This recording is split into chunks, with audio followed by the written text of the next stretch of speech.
সে তার রূহটা যখন দিবে না, আজরাইল একটা থাপ্পড় মারবে এত জোরে, তার থাপ্পড়ে রগ্রেসা যা আছে সব টাস টাস করে ফাইটা যাবে, চিরিয়া যাবে। ওই ব্যথাটা, এই কষ্টটা সহ্য করতে না পায়রা চিল্লানি দিবে। এই চিল্লানিতে তার চোখ উল্টিয়া যাবে, তার চোখ বায়া বায়া পানি পড়বে। আর এইটারে আমরা বলি দাদা বাবা মারা যাইছে, ভালোবাসায় কান্দে। এ যুবক ভাই, ডাক দিলে শোনা যায় মাথা। বাংলাদেশ তো বাংলাদেশ হই, অর্ধেকটা দুনিয়ার মাটি তরতর করে কাঁপতো। সুবহানাল্লাহ কইতেন না? কিতাবের মাঝে উল্লেখ করা হয়, খলিফাতুল মুসলিমিন উমর রাদিয়াল্লাহু তাআলা আনহু যখন ইসলাম গ্রহণ করে, খলিফাতুল মুসলিমিন উমর যেই দিন ইসলামের ছায়া তলে তার মাথাটারে ঝুঁকায় দেয়, কিতাবের মাঝে উল্লেখ করা হয় উমর হলো মুসলমানদের মাঝে 40 নাম্বারের মুসলমান। সুবহানাল্লাহ কইতেন না? খলিফাতুল মুসলিমিন উমর রাদিয়াল্লাহু তাআলা আনহু হলো ইসলামের মাঝে মুসলমানদের মাঝে 40 নাম্বার। অথচ লক্ষ্য করেন, যে ইসলামের ছায়া তলে যারা চলে আসছে, নবী কয় তারাই জান্নাতি। সুবহানাল্লাহ কইতেন না? আপনার আমার নবীর কথা সত্য না মিথ্যা? আমার কথা বুঝতেছেন? আমাদের নবীর কথা সত্য না মিথ্যা? আর একটু আওয়াজ দিয়া বলেন না, আমাদের নবীর কথা মিথ্যা না সত্য? রহমাতুল লিল আলামিন কয়, মান ক্বালা লা ইলাহা ইল্লাল্লাহ ফাদাখালাল জান্নাহ। সুবহানাল্লাহ। রহমাতুল লিল আলামিন কয়, যে ব্যক্তিটা ইখলাসের সাথে বুকের ভিতরে ভালোবাসা নিয়া লা ইলাহা ইল্লাল্লাহ পয়রা নিল, আমার আল্লাহ তারে জান্নাতি বানায়া দিল। আপনারা জানেন, আগে বলছি, বলেন তো উমর কত নাম্বার মুসলমান? বৃহস্পতিবার রাত রহমাতুল লিল আলামিনের 39 জন মুসলমানদের সাথী পাইয়া মনে বড় ব্যথা, আল্লাহ আমার তো দুনিয়ার সাধারণ মানুষ বানাও নাই, আমার তো বানাইছো রহমাতুল লিল আলামিন, দুনো জাহানের বাদশা বানায়া দিছো। আল্লাহ গো, আমার দল কেন দুর্বল, আমার দলে যদি আবু জাহেল অথবা উমর, আবু জাহাবলের নাম তখন ছিল আবুল হেকাম, ওই আবুল হেকাম অথবা খাত্তাবের ছেলে উমর, দুইজন থেকে যে কোনো একজন যদি আমার দলে আল্লাহ তাদের দিয়া দিতা, আমার দলটা শক্তিশালী হয়ে যাইত। কারণ তখন গোটা আরবের নেতৃত্ব ছিল আবু জাহেলের হাতে, আর গোটা আরবের মাঝে হুঙ্কারের আওয়াজ বেশি ছিল উমরের গায়ে। আগে তো উমর যদি নারায় তাকবীরের আওয়াজ দিত, মাটি কাঁপতো।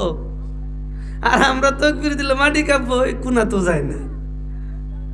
উমর যদি কোনো মতে গেলে আল্লাহু আকবার কইতো, শয়তান কমসে কম যত দূর দেখা যায় এর ভিতরে থাকতো না, বাবা এটা উমর আছে।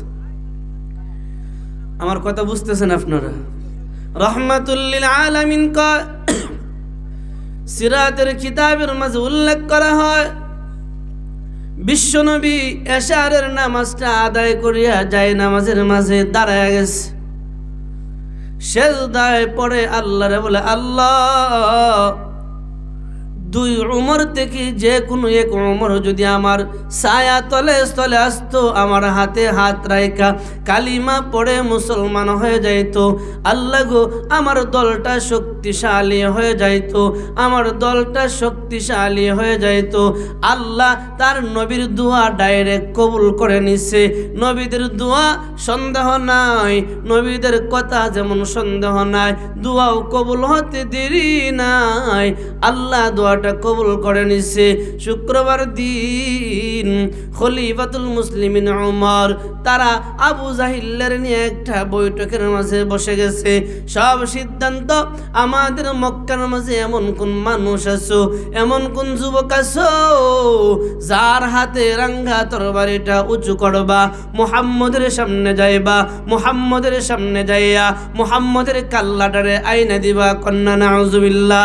কে আসো আমাদের মক্কার মাঝে মুহাম্মদের সামনে যাইবা, মুহাম্মদের কাল্লাটা আমাদের সামনে আইনা দিবা? কারণ কি জানো, মুহাম্মদ আমাদের বাপ দাদার বিরুদ্ধাচরণ করতেছে, মুহাম্মদ আমাদের নেতৃত্ব নিয়ে যাচ্ছে। দুনিয়ার মানুষেরা দিকে একটা খেয়াল করবেন, দুনিয়ার আমরা যারা আছি আমরা সব দিয়া দিতে পারি, কিন্তু নেতৃত্ব কাউকে দিতে রাজি নাই। টাকা লাগবে টাকা নেন, পয়সা লাগবে পয়সা নেন, চেয়ার লাগবে চেয়ার নেন, নেতৃত্ব আমার চাই। যেটা আমরা মাঝে মাঝে বুঝতাম বিচার মানি তাল গাছ আমার। আবু জাহিল্লাও কো আমার বাতিজা মুহাম্মদ যদি চায় মক্কার লিডার হইতো বানায় দিয়াম, মুহাম্মদ যদি চায় মক্কার চেয়ারম্যান হইতো বানায় দিবাম, মুহাম্মদ যদি চায় মক্কার সবচেয়ে সুন্দরী নারী বিবাহ করবে দিয়া দিবাম। কিন্তু মুহাম্মদ যেন নেতৃত্ব নিত না চায়। ঠিক আবু জাহিল্লের একটা বংশধর বাংলার জমিনে আছে, ভারতের জমিনে আছে, যে বংশধরটা হলো সাদ। সাদের বংশধর বাংলার জমিনেও কিছু আছে। এরাও কয় এতদিন আমরা তবলিগ করছিলাম, উলামায়ে কেরাম আসছিল না, কেন উলামায়ে কেরাম আইসা আমাদের আমিরত্ব নিয়ে নিল, আমরা কেন আমির বানাই না? আমির যেহেতু বানাই না, উলামায়ে কেরাম মানব না। যার ধরুন 2 রাত আগে, গত রাত্রের আগের রাত্রিতে টঙ্গীর ময়দানে উলামায়ে কেরামের নেতৃত্বে অজস্র জনগণের উপরে হামলা চালায়া 7-8 জনের শাহাদত বরণ করাইল। কেন কেন? কয়েকটাই কারণ, আমাদের নেতৃত্ব নাই। নেতৃত্ব নিয়ে গেছে গা। এতদিন দেখেন, যখন আমরা বিশম্বরপুর, আমার তো চিনেন, চেহারাটা তো চিনেন, যখন ছিলাম তখন আসিন আপনাদের তরঙ্গের এক মুরব্বী যে তুবলিগো যায় কইতো লা ইলাহা ইল্লাল্লাহ, আপনাদের তরঙ্গের। আমার তো চিনে না, মিথ্যে কথা তো কইতেছি না। এখনো যদি কলমা তো এবারে শুদ্ধ করে কই তারে বেটার আমি সারা দেবো না, আমির মান্য হয়েছি মান্য যে মাদ্রাসা পড়লে না কইতো কথা বুঝতেছেন না, মাদ্রাসা বারিন্দা তো গেছে না, তো কলমা তো এবারে শুদ্ধ করে কইবই কেমনি? এখনো তো কালিমা তৈবা কইতে না, কলমা তৈবা শব্দটা তো কলমা না, কালিমা তাইবা, কলমা তৈবা। তাও লা ইলাহা ইল্লাল্লাহ, লা ইলাহা ইল্লাল্লাহ মানে টেলাগারি যখন নাঙ্গল যেমন আমরা বেহাতারা করে ধরি, লা ইলাহা ইল্লাল্লাহ। তবলিগের কাছে 3 দিনের লেগে আমি যাই কইছি চাচা ভুল হয়েছে তো কলমাটা, হ্যাঁ সারা জীবন আমির গিরি কইতে এইতেছে, কলমাটা তুলে গেছে। যেই মাত্র উলামায়ে কেরাম কইছে যে এই সমস্ত মানুষদেরকে তবলিগের আমির বানানো যাইতো না, আমির হইব হকপন্থী উলামায়ে কেরাম, তখন আমরা কি অত জীবন তবলিগ করেছি মাগ না, ওই তো না মানতাম না। লাস্টে দনপুরের ইমাম যে নুরুল আমিন ইয়াও বেমান হয়েছে, এবার কইছে আমারে, কইতে কম কইছে না তো। আমরা উলামায়ে কেরাম আমরা মাগ নাকি মারে, আমরা গাড়ি করে কি মাগ না ভাঙতেছে এখন। তারা নেতৃত্ব শেষ, নেতৃত্ব। যারা নেতৃত্বর লোভে দুনিয়া পাওয়ার জন্য, নেতৃত্ব আমিরত্ব টিকায় রাখার জন্য যারা অন্যের উপরে জুলুম করে, বুঝে নিবেন ও আবু জাহিল্লের বংশধর। না নেতৃত্বর পাগল হবে কেন? কথা বুঝেন নাই আমার? এই চেয়ারে বসলে সম্মান আলাদা, এই প্লাস্টিকের চেয়ারে সম্মান আরেক রকম। কিন্তু যদি আমি মনে করি যে না এটা মুরব্বীর দিমু কেন, এটা না আমার চেয়ার, তাহলে আমার ভিতরে আছে নেতৃত্ব লোভ, একটা অহংকারের লোভ, আর এইটাই আবু জাহিল্লের খাসলত। কথা বুঝেন না আপনারা?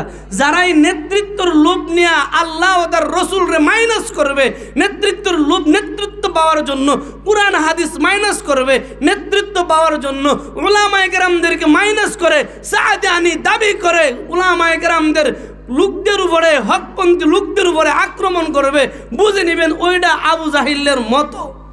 আবু জাহিল্লে কইতে পারতাম না, কারণ আবু জাহিল্লে তো আবু জাহিল্লে। আবু জাহিল্লে কে আছো দাঁড়াও, কষ্ট হয়েছেন আপনারা? আবু জাহিল্লে কয় কে আছো আমাদের মাঝে দাঁড়াও, কেন?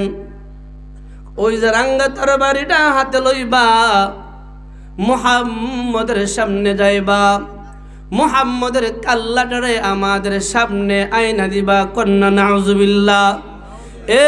কার কাল্লা আনতে যা যে মানুষটা যে রহমাতুল লিল আলামিন ৬৩টা বছর জিন্দেগি উম্মতি উম্মতি বলে কাঁদছে, উম্মতি উম্মতি বলে কাঁদছে। কিতাবের মাঝে উল্লেখ করা হয় এখনো মদিনাতুল মুনাওয়ারায় শুয়া শুয়া উম্মতি উম্মতি বলে কাঁদে। কিতাবের মাঝে উল্লেখ করা হয় হাসরের ময়দান যেদিন কায়েম হয়ে যাবে সব মানুষগুলি সব নবীরা ইয়া নাফসি আওয়াজ দিবে। আপনার আমার নবী সেই দিন আল্লাহরে বলবে ইয়া উম্মতি কন্যা সুবহান। এ যুবক ভাই, নবীর কেমনে কষ্ট দিবা? যে নবীর ব্যাপারে আল্লাহ বলে জানো আমার হাবিব হাসরের ময়দান যেদিন কায়েম হয়ে যাবে সব মানুষগুলি আদম থেকে নিয়ে ঈসা নবী পর্যন্ত, আদম থেকে নিয়ে কিয়ামতের সূর্য ওঠা পর্যন্ত যত মানুষ, যত পয়গম্বর, যত নবী, যত রাসূল আমি আল্লাহ দুনিয়ায় পাঠাইলাম সব বলবে ইয়া নাফসি ইয়া নাফসি ইয়া নাফসি। আল্লাহ আজকের দিনে আমারে বাঁচাও আমারে বাঁচাও। শুধু আপনার আমার মায়ার নবী মাকামে মাহমুদের মাঝে সেজদায় পড়ে বলবে আল্লাহ আজকের দিনে আমারে বাঁচানো দরকার নাই, আমার গুনাহগার উম্মত গুলিরে বাঁচাও। ও যুবক ভাই, বৃদ্ধ বাবা, দুইটা পায়ে ধরে মনে কষ্ট নিও না। ওই নবীর রেখে যাওয়া দাওয়াতে তাবলীগ দ্বারা কেমনে কুলসিত করবি, কেমনে নাপাক বানাইবি? ওই নবীর রেখে যাওয়া দাওয়াতে তাবলীগের নামে কেন সন্ত্রাসের নাম দিবি? ওই নবীর রেখে যাওয়া আমানত লা ইলাহা ইল্লাল্লাহর দাওয়াত রেখে আজকে কলঙ্কিত করবি। যাই না রাখিস দুনিয়ার চেয়ার পাওয়ার জন্য যদি আজকে দাওয়াতে তাবলীগটারে কলঙ্কিত করো, হয়তো দুনিয়ার আদালতে বিচার হবে না, আল্লাহর আদালতে নবী নিজে জিম্মাদার হইয়া, নবী নিজে বাদী হইয়া এই সন্ত্রাসীদের বিরুদ্ধে আল্লাহর আদালতে মামলা দিবে। আবু জাহিল কয় কে আসো দাঁড়াও, মক্কার বড় বড় লিডাররা কারো সাহস নাই, মুহাম্মদের কাল্লা আনবে কারো সাহস নাই। উমর দাঁড়ায় কয় আমারে চিনো আমি খেডা, তুমি ওলা খাত্তাবের ছেলে উমর। এ আবু জাহেল, আমি যদি মুহাম্মদের কাল্লা আইনা তোমাদের হাতে দে প্রতিদান কি দিবা? আবু জাহেল কয় যা প্রতিদান চাইবা তাই দিবাম, বড় ধরনের পুরস্কার দিবাম। উমর লাভ দিয়া কয় আবু জাহেল তোরা গোলাকার বৈঠক গোল বৈঠকে বসে থাকবি, আমি যাব আর আসবো, মুহাম্মদের কাল্লা টেবিলে নিয়ে আসবো। কন্যা নাউজুবিল্লাহ। উমর তরবারিটা হাতের মাঝে লইয়া যখন রওনা দিয়া দিছে, মাঝ পথে তাকায় দেখে তার বোনের একটা বাড়ি, একজন পয়গম্বরের সাহাবী তার বাড়ি থেকে বাহির হচ্ছে, আর একজন পয়গম্বরের সাহাবী উমরের বোনের বাড়িতে আছে। মাঝ পথে একজনের সাথে সাক্ষাৎ হলো, বলে ভাই উমর কই যাও? মুহাম্মদের কাল্লা আনতে যায়। তার কিচ্ছু বলার সাহস নাই, কারণ নতুন মুসলমান এক তো নতুন মুসলমান, দ্বিতীয়ত উমরের হাতে তরবারি, তার হাতে তরবারি নাই, তৃতীয়ত উমরের শক্তি বেশি, সে দুর্বল। ডাক দেয়া কয় উমর বাহির ঠিক করার আগে ঘর ঠিক করো। সুবহানাল্লাহ। বাহির ঠিক করে ঘর ঠিক করো মানে তোমার ঘরের বইনের ঘরে যাও। পয়গম্বরের সাহাবী খলিফাতুল মুসলিমিন উমর বোনের দরজায় যখন দাঁড়ায়, বোনের কণ্ঠ থেকে আল্লাহর একত্ববাদের শিক্ষার আওয়াজ আসছে, আল্লাহর কোরআন তেলাওয়াতের আওয়াজ আসছে। কন্যা সুবহানাল্লাহ। উমরের মিজাজ গরম, দরজায় ধাক্কা দিছে, বোন দরজা খুলে না। শক্তিশালী মানুষ লাত মারছে, দরজাটা ভাঙ্গিয়া গেছে।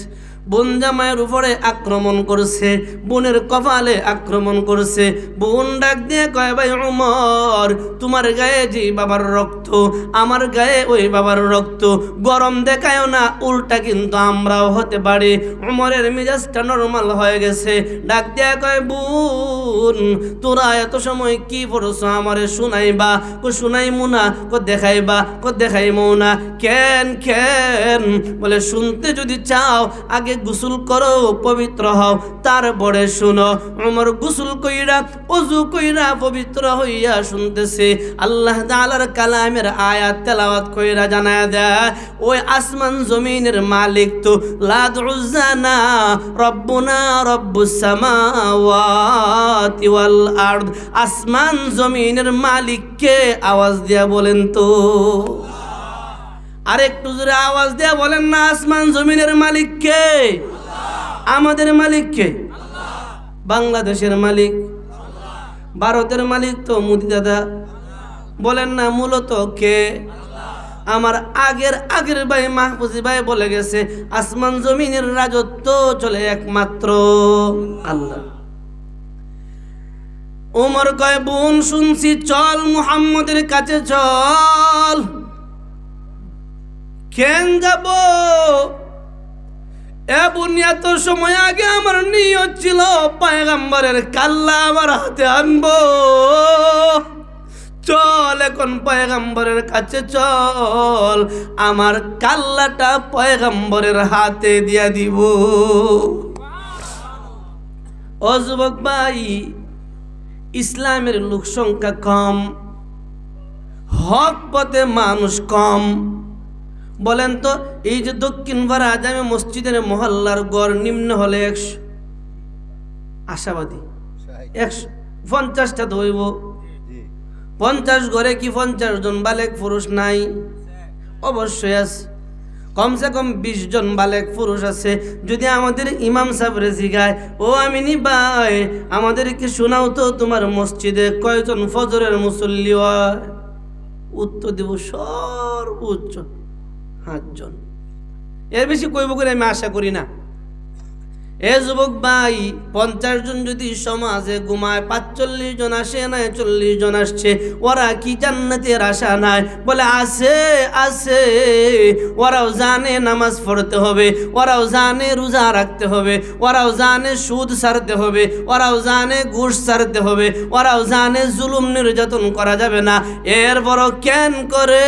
বলে দুনিয়া তারা আরে দুকায় ফালায় রাখছে।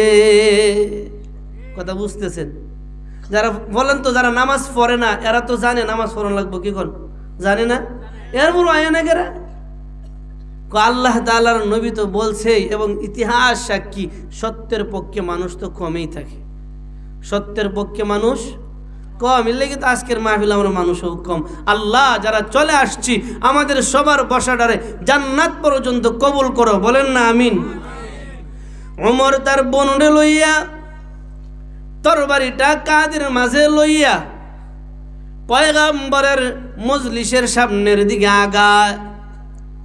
পয়গম্বরের কয়েকজন সাহাবী নতুন নতুন মুসলমানের ডাক দিয়া কয়, মুহাম্মদ তাকায় দেখো, তাকায় দেখো, উমর আসছে, রাঙ্গা তরবারি উঁচু করে আসছে। পয়গম্বর তাকায় দেখে উমরের কাঁধের মাঝে তরবারিটা ঝুলছে। পয়গম্বরের স্মরণ হয়ে গেছে রাত্রির দুয়ার কথা। সাহাবায়ে কেরাম বলে, পয়গম্বর অনুমতি দাও, উমরের সাথে আমরা পাল্টা গাতে যাই, কারণ আপনার গায়ে ফুলের তোড়া দিবে, আমরা বরদাস্ত করব না। কন্যা সুবহানাল্লাহ। আপনার গায়ে ফুলের তোড়া দিবে, ফুলের তোড়া দিয়ে ডিল দিবে, আমরা সহ্য করব। আপনারা একটা ফুল দিয়ে ডিল দিবে, আমরা বরদাস্ত করব না, অনুমতি দাও। আমরা কম সংখ্যক আছি, কি হইল আমরা উমরের বিরুদ্ধে মাঠে নাইমা যায়। নবী ডাক দিয়া কই সাহাবায়ে কেরাম তোরা সামনে আগায়ও না। বলে পয়গম্বর সে আসতেছে আপনাকে মারার জন্য, কাল্লা নেওয়ার জন্য। পয়গম্বর বলে অসুবিধা নাই, আমার সামনে আসতে দাও। যদি সত্যি আমার কাল্লা নিতে আসে, আমার কাল্লার মালিক তো আবু জাহিল আর খাত্তাবের ছিল উমর না, আমার কাল্লার মালিক হলো আমার আল্লাহ। ভয় নাই, সামনে আসতে দাও।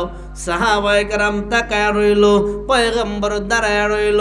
ওমর রাঙ্গা তরবারিটা উঁচু করে করে পয়গম্বরের সামনে আইসা তরবারিটা মাটিতে রাইখা নিজের কাল্লাটারে ঝুকায়া ঝুকায়া ডাক দিয়া কয়, ও আব্দুল্লাহর ছেলে মুহাম্মদ সাল্লাল্লাহু আলাইহি ওয়াসাল্লাম, আসছিলাম তোমার কাল্লা নিয়া আবু জাহিলের সামনে দিব।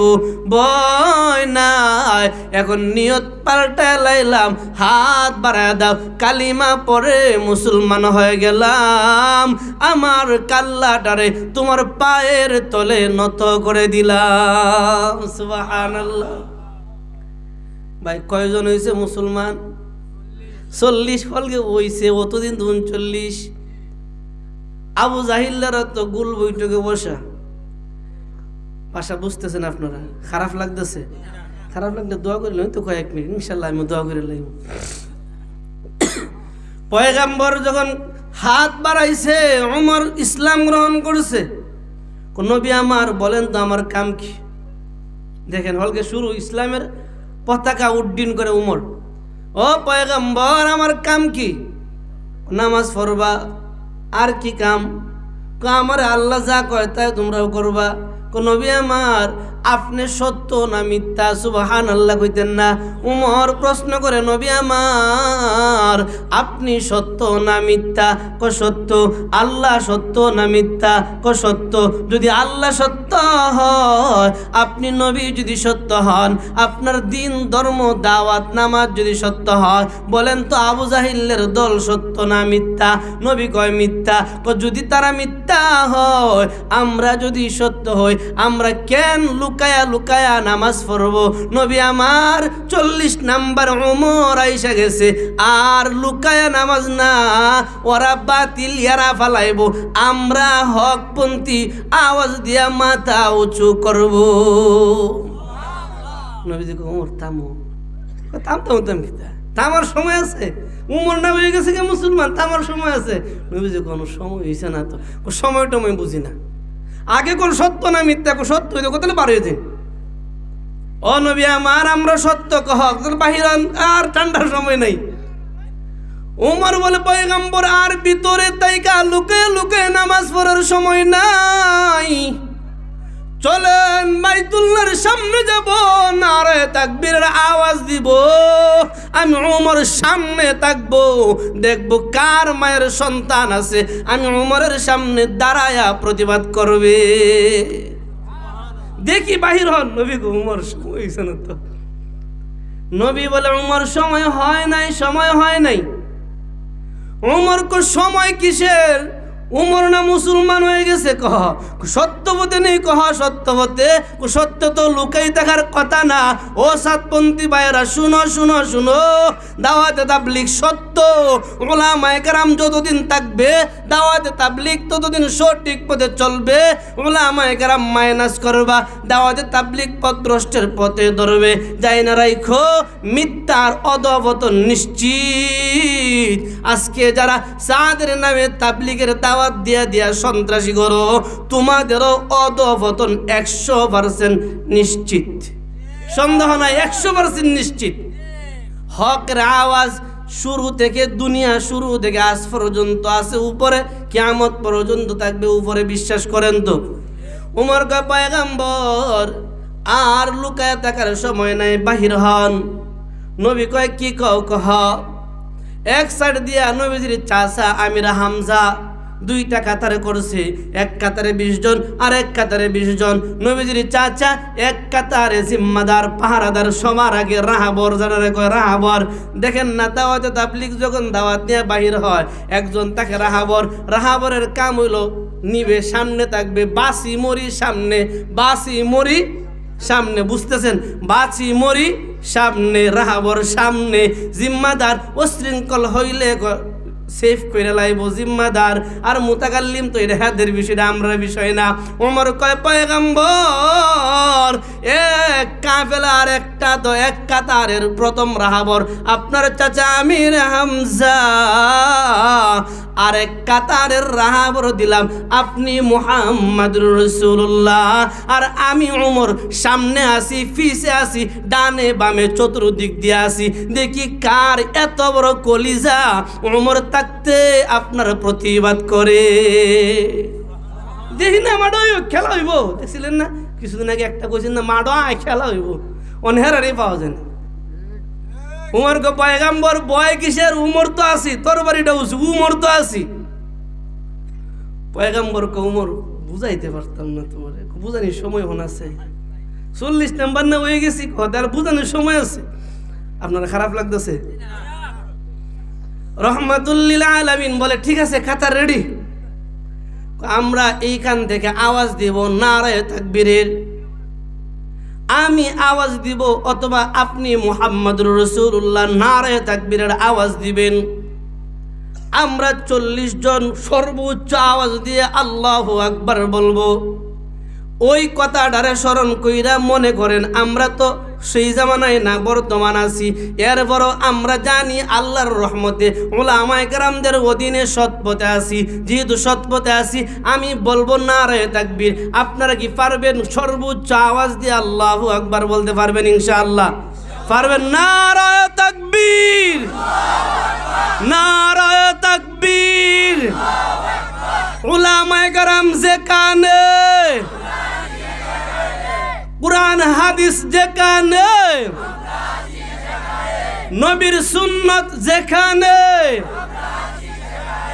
সন্ত্রাস বাহিনী যেখানে, সাদ নামক সন্ত্রাস বাহিনী যেখানে, নারায়ে তাকবীর। কষ্ট হয়েছে ওমর কো নবী, আপনি খালি একটু আস্তে আস্তে নারায়ে তাকবীর দেখবেন, আল্লাহু আকবারের আওয়াজ দেওয়ার দায়িত্ব আমরা 40 জন। সুবহানাল্লাহ কইতেন না? নবী উমর আটকে লাইছো, আচ্ছা চলো মাঠে চলো। কারণ নবী তো আল্লাহর ইশারা ছাড়া কিছু করতে পারে না, আল্লাহ ইশারা দেওয়া দিছে, আমি তো দিছি, আপনি সামনে আগান না। কিতাবের মাঝে উল্লেখ করা হয় এরা কিন্তু গুল বৈঠকে বসা। নবীজি বলছেন নারায়ে তাকবীর, উমরের আওয়াজ দিছে আল্লাহু আকবার। প্রায় 100 কিলোমিটারের দূরে, কেউ লেখছে 10-15 কিলোমিটার দূরে, এত দূরে আবু জাহেল গুল বৈঠকে বসে। যেই মাত্র উমর বলছে আল্লাহু আকবার, উমরের সামনে তরবারি আসিন মাটিত ফালায় কয় শেষ। সুবহানাল্লাহ কইতেন না? আবু জাহিল্লে মাটির তরবারিটা ফালায়া লাভ দিয়া দাঁড়ায় কয় শেষ। কি হইছে? শুনোস না কার আওয়াজ শোনা যা? অন্য অন্যরি কয় আর বেড়াগিরি কইরা লাভ নাই, ফাড়াইছিলা আন্ত দিয়া লাইছে। সুবহানাল্লাহ। ফাড়াইছিলা কল্লা আন্ত নিজের কাল্লা দিয়া লাইছে। কার আওয়াজ? কার আওয়াজ? ওমরের আওয়াজ। যে মাত্র বলছে ওমরের আওয়াজ, ওমর সামনে তাইকা তাইকা 40 জন নবী সহ পিছনে নিয়ে সামনে আগায়। আবু জাহিল্লে উমরের নারায়ে তাকবীরের আওয়াজ শোনার পরে, আল্লাহু আকবারের আওয়াজ শোনার পরে সে ঘর থেকে দৌড় দিছে বাহির হইতো। বলা হয় আবু জাহিল্লের বাড়িটা একবারে বাইতুল্লাহর সাথে তার বাড়িটা লাগানো। আমি যাই নাই, শুনিন, দেখি নাই, তবে বড়দের মুখ থেকে শুনছি, যারা গেছেন দেখছেন। আবু জাহিল্লে উমরের আল্লাহু আকবারের আওয়াজটা শোনার পরে দৌড় দিছে বাহির হইতো। উমরের সামনে যখন দাঁড়াইছে, উমরও আল্লাহু আকবার বইলা তরবারিটা মাটির মাঝে লাগায়া কয় বেড়া হইলা লাগাও।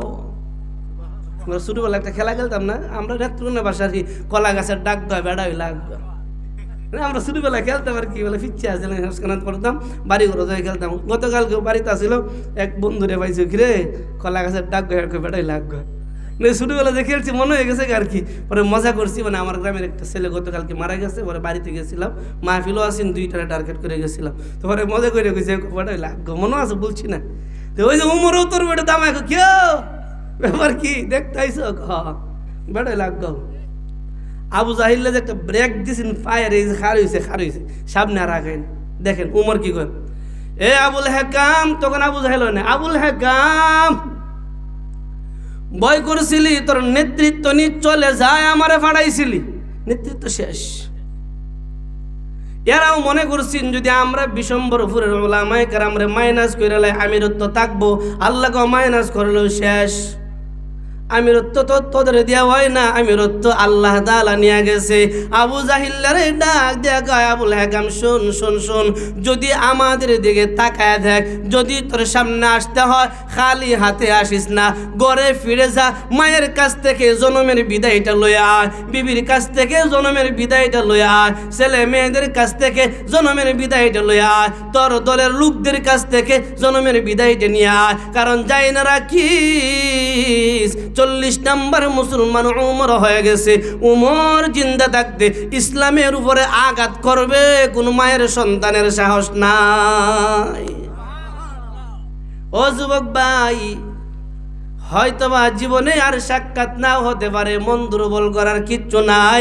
ইসলামের মানুষ কম থাকবে, হক পথে মানুষ কম থাকবে, মসজিদ আলেশান হয়ে যাবে, বিশাল বড় মসজিদ হবে, মুসল্লি কম থাকবে, এইটাই স্বাভাবিক, এতে দুর্বলতার কিচ্ছু নাই। বলা হয় যেমন কর্ম করব তেমন ফল আখিরাতে পাইব। আল্লাহ বলে, বান্দা ওয়া ইবাদুর রহমানিল্লাযীনা ইয়ামশুনা আলাল আরদি হাওনা। বলেন তো আবারও আওয়াজ দিয়ে, এই জমিনটা কার? কথা বুঝতেছেন না আমার? বলেন তো জমিনটা কার? আল্লাহ বলে, বান্দা এই জমিনটা আমার, এই জমিনটা আমার, এই জমিনটা আমার। আমার জমিনের উপর দিয়া চলবি, গরম ভাবে চলবি না, আলাল আরদি হাওনা, আমার জমিন দিয়া চলবি, অহংকার মুক্ত চলবি, আমার জমিন দিয়া চলবি, রিয়া মুক্ত অবস্থায় চলবি, আমার জমিন দিয়ে চলবি, নিজেরে নরম নরম বানায়া বানায়া। তুই যে টাকাওয়ালা এইটা কাউকে বুঝতে দিও না, তুমি যে সভাপতি এইটা কাউকে বুঝতে দিও না, তুমি যে বড় নেতা এইটা কাউকে বুঝতে দিও না, তুমি যে টাকাওয়ালা এইটা কাউকে বুঝতে দিও না, তুমি যে চিল্লানি দিলে 50টা লাঠি বাহির হবে এইটা কাউকে বুঝতে দিও না। কারণ কি জানো রে বান্দা, এই জমিনের উপর যদি গরম গরম ভাবে হাঁটো, আমি আল্লাহ যেই দিন মৃত্যু নামক রশি দিয়া টান মাইরা মাটির নিচে যাব, সেই দিন কবরেও গরম বানিয়ে দিব। এ যুবক ভাই, মাটির উপরে যদি আমি নরম হই, আল্লাহ রসুল বলে মাটির নিচে যখন যাব কবর জান্নাত। আল্লাহ কয় ইয়ামশুনা আলাল আরদি হাওনা, মাটির উপরে যখন চলবা তখন তুমি নরম থাকবা, নরম। নবী কয় মাটির উপরে যদি নরম থাকো, মাটির নিচে যেদিন যাইবা আমার আল্লাহ তোমার কবরটারে জান্নাত বানায়া দিবে। কিন্তু দেখেন না, আজকে যারা টাকার গরম দেখায়, ক্ষমতার গরম দেখায়, দলের গরম দেখায়, পদের গরম দেখায়, নেতৃত্বের গরম দেখায়, ক্ষমতা কি থাকে? বুঝেন না, ক্ষমতা রইছে না। আরো যারা সামনে যদি ক্ষমতায় দেখা, বলেন তো আল্লাহ রাখবো? আল্লাহ কয় না না, আলহাকুমুত তাকাসুর হাত্তা যুরতুমুল মাকাবির। তোর ক্ষমতার বাহাদুরি সর্বোচ্চ কবরের প্যাকেটটা হওয়ার আগ পর্যন্ত। বান্দারে তাকায় দেখিস, তোমার বাড়ির পাশে কবরস্থানের দিকে তাকায় দেখো, কত টাকাওয়ালারা ঘুমায়, কত ক্ষমতাওয়ালারা ঘুমায়, কত বাহাদুরওয়ালারা ঘুমায়, কত বড় বড় শিল্পপতিরা ঘুমায়, কত কোটি কোটি টাকার মালিকরা ঘুমায়, কত ফকিন্নিরা ঘুমায়। জানোনি রে, যারা দুনিয়ার উপরে গর্ব করে চলতো ওরাও মাটির নিচে ঘুমায়, ওরাও ঘুমায়। এই গর্ব মাটির নিচে নাই। আপনারা কি করেন? আজকে আমি যেভাবে মাটির উপরে চলছি, মাটির উপরে কি নিচে কি এইভাবেই থাকতে পারবো? মাটির উপর যার মাটির নিচ, বুঝেন নাই? মাটির উপর যার মাটির নিচ তার। আল্লাহ বলে বান্দা ইয়ামশুনা আলাল আরদি হাওনা, মাটির উপর যখন থাকবি গরম হইও না, গরম হইও না। মাটির নিচে যাইয়া কিন্তু ঠান্ডা পাইতা না। মাটির উপরে যদি ঠান্ডা হও, আল্লাহ তাআলার গোলামি করো। বলেন তো 5 ওয়াক্ত নামাজ পড়া কার আদেশ? বুঝেন নাই? 5 ওয়াক্ত নামাজ পড়া কার আদেশ? আল্লাহ কয় বান্দা মাটির উপর যতদিন আসো ততদিন তোমার বাহাদুরি আছে, মাটির উপর যতদিন সুস্থ আসো ততদিন তোমার বাহাদুরি আছে। বান্দারে 5 ওয়াক্ত নামাজ পড়া আমি আল্লাহর আদেশ, নামাজটা আমি আল্লাহর জন্য পড়বে। রমজানের রোজা রাখা আমি আল্লাহর আদেশ, রোজাটা আমি আল্লাহর জন্য করবে। মুখের মাঝে দাড়িটা কে দেয়? আমরা যাদের মুখে দাড়ি উঠছে, দাড়িটা কে দিছে? নবী কয় এই দাড়িটা রাখা আমি নবীর সুন্নত। আমার ভালোবাসা অন্তরে প্রকাশ করতে গিয়া দাড়িটারে তার হালতের উপরে সাইরা দাও, দাড়িটারে তার হালতের উপরে সাইরা দাও। দুনিয়ায় যদি দাড়িটারে নবীর সুন্নত তরিকার উপরে সাইরা দে, আল্লাহ কয় এইটা আমার খাস বান্দা। যেই বান্দাটা নিজেরে অহংকার মুক্ত রাইখা, নিজেরে বরত্ব মুক্ত রাইখা, নিজেরে দুনিয়া থেকে, দুনিয়ার পাপ রাশি থেকে মুক্ত রাইখা কোন সুরতে ইমানের আমল নিয়া অন্ধকার কবরের বাসিন্দা হয়, আপনার আমার নবী কয় ওই বান্দাটার কবরটারে আমার আল্লাহ জান্নাত বানায়া রাখবে। সময় কম, বলেন তো জান্নাত চাই না জাহান্নাম চাই? কথা বুঝেন না আমার? জান্নাত চাই না জাহান্নাম চাই? আওয়াজ দিয়ে বলেন না জান্নাত চাই না জাহান্নাম চাই? আল্লাহ তাআলা বলে বান্দা ওই অন্ধকারে কবরটা এমন একটা কবর যে কবরের ভিতরে তোমার কোনো বাহাদুরি নাই। বলেন তো আমাদের জিয়াউর রহমান নাকি বিএনপির নেতা মারা যাওয়ার পরে কবরের ভিতরে কয়েকদিন গিয়ে আমরা খাওয়ান দিয়ে আইছি? শেখ মুজিব মরার পরে কয়েকদিন খাওয়ান দিয়ে আইস। আরো তো ওই যে আমাদের মুরব্বী যে মারা গেল এরশাদ চাচা, মরার পরে কয়েকদিন খাদ্য দিয়ে আইস। আমাদের সাইদি সাহেব হুজুর মারা যাওয়ার পরে কয়েকদিন খাদ্য দিয়ে আইসি। চরমনার ফির সাহেব, মরহুম ফির সাহেব হুজুর মারা যাওয়ার পরে কয়েকদিন দিয়ে আইসি। দল আছে, ক্ষমতা আছে, মাটির উপরে আছে। মাটির নিচে দল নাই, ক্ষমতা নাই, মাটির উপরে একটাই আছে। আল্লাহর রাসূল কয় ঈমান আর নেক আমল ওয়ালার ক্ষমতা মাটির নিচেও আছে। ঈমান আছে, নেক আমল আছে, ক্ষমতা মাটির নিচেও আছে। ইমান নাই, নেক আমল নাই, যা ভাস্কর্য বানায় রাখা যাইব মাটির নিচে কিস্তা নাই। এই ভাস্কর্য তো লাভ নাই, পরে কাউয়া যায় লেদা, বুঝেন না? বেশি কিছু করাটা ঠিক না, কারণ পরে যদি আবার উন্নত হয়ে যায়। আল্লাহ আমাদের হেদায়েত দাও, বলেন না আমিন? বুঝাইবার জন্য বলছি, কাউকে কষ্ট দেওয়ার জন্য না, আগে মাফ চাই। সুতরাং এই দুনিয়া দুনিয়া কইরা কইরা যদি কবর জগৎ হারাই, বলেন তো এই দুনিয়া কি সারা জনম থাকবো? আমাদের এক আকাবির বলে দুনিয়ার সব মানুষগুলি তুমি মরে যাওয়ার পরে দুনিয়ার সব মানুষগুলি তোমারে ঘৃণা করে। মারা যাওয়ার পরে আল্লাহ তাআলা যদি দয়া কইরা বলে বান্দা দুনিয়ায় কেন হকের পক্ষে ছিলি, কোরআনের পক্ষে ছিলি, হাদিসের পক্ষে ছিলি, সবাই তোরে ঘৃণা করে, এমনকি তোর কবরস্থানের উপরে জুতার বাড়িও দে। আমি আল্লাহ তাআলা ওইগুলি দেখার বিষয় না, আমি আল্লাহর কাছে বড় ভালো লাগছে দুনিয়ায় নরম ছিলি, দুনিয়ায় হকের পক্ষে ছিলি, কোরআনের পক্ষে ছিলি, হাদিসের পক্ষে ছিলি, দুনিয়ার সব তোরে ঘৃণা করলেও যা দয়া কইরা কবরটারে জান্নাত বানায় দিলাম। বলেন তো গোটা দুনিয়ার বাসির জুতার বাড়ি কিছু আসে যায়? কিন্তু উল্টা যদি হয়, আমি মারা যাওয়ার পরে আল্লাহ না করুক দুনিয়ার সব আমার কবরস্থানের উপরে ফুল ছিটাবে। 21শে ফেব্রুয়ারি আসলেই ফুল ছিটাবে, 16 ডিসেম্বর আসলেই ফুল ছিটাবে, কত ডিসেম্বর কত দিবস আসলেই ফুল ছিটাবে। আল্লাহ না করুক, আল্লাহ না করুক, আল্লাহ না করুক এই দুনিয়ার লাখো মানুষের ফুল তো কিচ্ছু আসবে আর কাজে আসবে না। আল্লাহ যদি নারাজ হয়ে যায়, আল্লাহ যদি কবরটারে জাহান্নাম বানায় দেয়, বলেন তো এই ফুলের তোরায় কোনো উপকার হবে? আল্লাহর রাসূল কাল কবর রওজাতুম মিন রিয়াজিল জান্নাহ আও হুফরাতুম মিন হুফারিন নার। এ বান্দারে, অন্ধকার 3.5 হাত মাটির ঘর চিনেন তো সবাই? বলেন না মাটির কবরস্থান চিনেননি সবাই? সময় কম, আমরাও শেষের দিকে, উইচেন না ভাই, শেষের দিকে ইনশাআল্লাহ।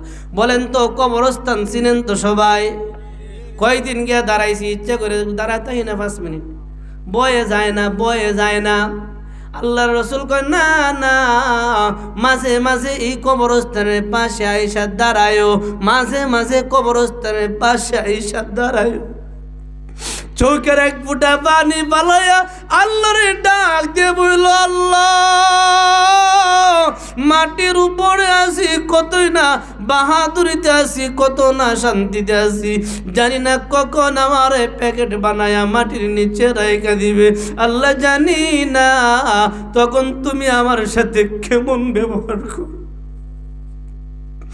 আল্লাহর রাসূল কয় মাঝে মাঝে কবরস্থানের পাশে গিয়ে দাঁড়ায়, কবরস্থানের দিকে তাকায়া তাকায়া চোখের পানি ফালায়া বইল, আল্লাহ কবরের আযাব সহ্য করা সম্ভব না। এ যুবক ভাই, আজকে যে নামাজ পড়ো না তোমার স্বাধীনতা, আজকে যে রোজা রাখো না তোমার স্বাধীনতা, আজকে যে দাড়ি কাটো তোমার স্বাধীনতা, আজকে যে সুদ খাও তোমার স্বাধীনতা, আজকে যে ঘুষ খাও তোমার স্বাধীনতা, আজকে যে জুলুম করো তোমার স্বাধীনতা, আজকে যে আরেক ভাইয়ের রক্ত নিয়া চিনিমিনি খেলো তোমার স্বাধীনতা, আজকে যে দাওয়াত তাবলীগরে কলঙ্কিত করো তোমার স্বাধীনতা, আজকে যে উলামায়ে কেরামদের মাইনাস করো তোমার স্বাধীনতা, মসজিদের ইমাম মুয়াজ্জিনের সাথে রাফ ব্যবহার করো তোমার স্বাধীনতা। যুবক ভাই, এই কথাটা কি একটাবার চিন্তা করে দেখো না? আমি যদি আল্লাহর নাফরমান বান্দা হয়ে যায়, আমার মৃত্যুর সময় না জানি কেমন আযাব হবে, না জানি ফেরেশতারা আমারে কত কষ্ট দিয়ে মৃত্যুবরণ করে। যুবক ভাই শুনো, রাহমাতুল লিল আলামিন কয় উম্মতরা আমার, একজন নাফরমান বান্দা যখন মৃত্যুবরণ করবে, নাফরমান ওই বান্দা সুকরাতে পড়ার পর বান্দারে যখন উত্তর সিনা করে শোয়া রাখবে, ছেলে মেয়ে আত্মীয় স্বজন তারে দেখতে আসবে, সারিবদ্ধভাবে দাঁড়াবে। নাফরমান বান্দাটা শুধু 2টা চোখ দিয়া তাকায়া থাকবে, কিচ্ছু বলতে পারবে না। নবীজি কয় নাফরমান বান্দার চোখ বায়া বায়া পানি পড়তে থাকে, পানি পড়তে থাকে। আমরা ছেলে মেয়ে নাতি নাত কর আত্মীয় স্বজন যা ডাক দেয়া কই, আব্বা মারা যাচ্ছে আমাদের ভালোবাসায় কাঁদতেছে, দাদা মারা যাচ্ছে আমাদের ভালোবাসায় কাঁদতেছে। যুবক ভাই বৃদ্ধ বাবারা, এইটা না নবীর কথাটা আবার বলেন তো, নবীর কথা সত্য না মিথ্যা? আওয়াজ দিয়ে বলেন তো নবীর কথা কি সত্য? রাহমাতুল লিল আলামিন কয় একজন বেনামাজি বান্দা, নাফরমান বান্দা, একজন মুনাফিক বান্দা, একজন নাফরমান বান্দার মরণের সময়টা যখন হয়ে যাবে, জানো নিরে উম্মতরা আমার, আজরাইল আসার সময়টা যখন হবে, তার জবান বন্ধ হয়ে যাবে, দুনিয়াবি কার্যক্রম সব বন্ধ হয়ে যাবে। আজরাইলের সুরতটা হবে, মাথাটা থাকবে 7 আসমানের উপরে, পা 2টা থাকবে 7 তবক জমিনের নিচে। তার বডির আকৃতিটা দেখার সাথে সাথে ওই সখরাতওয়ালা ব্যক্তিটার কলিজাটা ফাইটা যাবে, ওই বেতায় চিল্লাইতে থাকবে, কিন্তু তার চিল্লানি কেউ শুনবে না। আজরাইল আসতেছে, আজরাইল তারে ডাকতেছে, না ফরমান তোর রূহটা আমার হাতে দিয়া দে। নাফরমান আজরাইলের হাত থেকে বাঁচার জন্য সর্বোচ্চ চেষ্টা করবে। ওই যে রূহটা আছে আপনার আমার, এই রূহটা দৌড়াদৌড়ি শুরু করবে। একবার হাতের নখের চিপায় যাবে, পায়ের নখের চিপায় যাবে, মাথার চুলের গোড়ায় যাবে, বডির সর্বোচ্চ জায়গায় দৌড়াদৌড়ি করবে। দেখি না কোন সুরতে ওই বিশ্রী আকৃতিওয়ালা আজরাইলটার হাত থেকে বাঁচা যায় কিনা। নবীজি বলেন না না, যতই চেষ্টা করো না কেন আজরাইলের হাত থেকে বাঁচতে পারবা না। বাবারা শুনো, তোমরা যদি গুনাহ করো আমার কিছু আসে যায় না, তোমাদের স্বাধীনতা। তবে যেহেতু সুযোগ পাইছি নবীর মেসেজটা দিয়া যায়। নবীজি বলে নাফরমান যখন মারা যাবে সে তার রূহটারে বাহির করতে দিবে না। আজরাইলের হাত তখন বিশাল বড় আকৃতিতে আঙ্গুলগুলো মেলাবে, তার হাতের আকৃতির সুরত দেখে সে আরো ভয় পেয়ে যাবে, চিল্লাইতে থাকবে। তার চিল্লানি কেউ শুনবে না। তার চিল্লানি না শোনার কারণে তার চোখ বায়া বায়া পানি ভরতে থাকবে। আজরাইল বলবে দে তোর রূহটা আমার হাতে দে। সে তার রূহটা যখন দিবে না, আজরাইল একটা থাপ্পড় মারবে এত জুড়ে, তার থাপ্পড়ে রগ্রেসা যা আছে সব টাস টাস করে ফাইটা যাবে, চিরিয়া যাবে। ওই বেতাটা এই কষ্টটা সহ্য করতে না পায়রা চিল্লানি দিবে। এই চিল্লানিতে তার চোখ উল্টিয়া যাবে, তার চোখ বায়া বায়া পানি পড়বে। আর এইটারে আমরা বলি দাদা বাবা মারা যাইছে ভালোবাসায় কান্দে। এ যুবক ভাই, এমন আযাব তো সহ্য করা আমাদের সম্ভব না। আল্লাহর দরজনিতে তোমার কুদরতি পায়ে ধরে আমি সহ আমরা যারা আছি মাওলা, আমাদের সবাইয়ের মৃত্যুর সখরাতের আযাব থেকে রক্ষা করিও, হেফাজত করিও, বলেন না আমিন। উল্টা যাই, সময় কম একদম পাল্টা যাই। একজন নামাজি বান্দা যেদিন মারা যাবে, একজন মসজিদমুখী বান্দা যেদিন মারা যাবে, একজন আল্লাহওয়ালা বান্দা যেদিন মারা যাবে, একজন দাড়ি নবীর সুন্নত তরিকা রাখনেওয়ালা বান্দা যেদিন মারা যাবে, সুদ খায় না, ঘুষ খায় না, মিথ্যা কথা কয় না, চুরি করে না, জিনা করে না, বিচারে 2 নাম্বারে করে না, আল্লাহর নাফরমানি করে না, সদা সর্বদা আল্লাহর ভয় অন্তরে নিয়া আল্লাহর গোলামিতে জিন্দেগিটা যেই বান্দাটা কাটা।